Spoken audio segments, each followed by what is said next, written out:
শুধু তাই নয়, ধন্যবাদ শ্রী সমানন্দ উন্নয়ন শ্রীরাম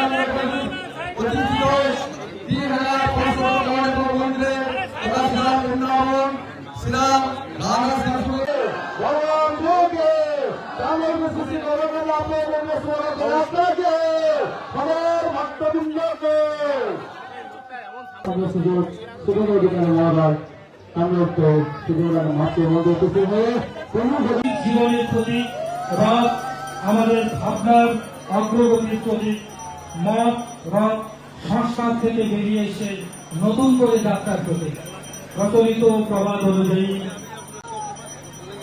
কুরুক্ষেত্রের যুদ্ধ শেষে ভগবান শ্রীকৃষ্ণ বৃন্দাবনে ফিরেছিলেন এই রথে করে। তার এই ফেরাকে, তার এই প্রত্যাবর্তনকে স্মরণ করেই নাকি রথযাত্রা উৎসবের সূচনা। অন্য কোনো মত প্রচলিত থাকতে পারে, তবে এই মতটি সব থেকে বেশি প্রচলিত। সম্মানীয় মন্ত্রী মহোদয় পুজো করছেন, সম্মানীয় জেলা শাসক, সম্মানীয় জেলা সভাধিপতি মহোদয় উপস্থিত হয়েছেন। সবার আন্তরিক উপস্থিতি, কৃতজ্ঞতা এবং ভালোবাসায় মেচেদা ইসলামের রথযাত্রা। কারণ আমি আমার নিজের কর্মজীবনে, ব্যবহারিক জীবনে, দৈনন্দিন জীবনে সবসময় মনে করি অতীতকে মনে রাখতে হয়। অতীত যে ভুলে যায় তার ভবিষ্যৎ কখনো ভালো হতে পারে না। স্বাভাবিকভাবে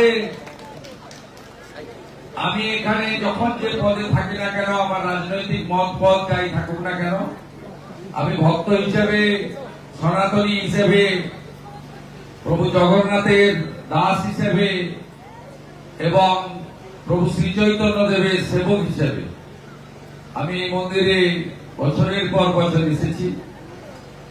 এই মন্দির ধীরে ধীরে তিলোত্তমায় পরিণত হয়েছে। প্রকৃত বীজ আজ পূর্ণাঙ্গ বৃক্ষ, আগামী দিনে বটবৃক্ষে পরিণত হবে, শুধু সময়ের অপেক্ষা।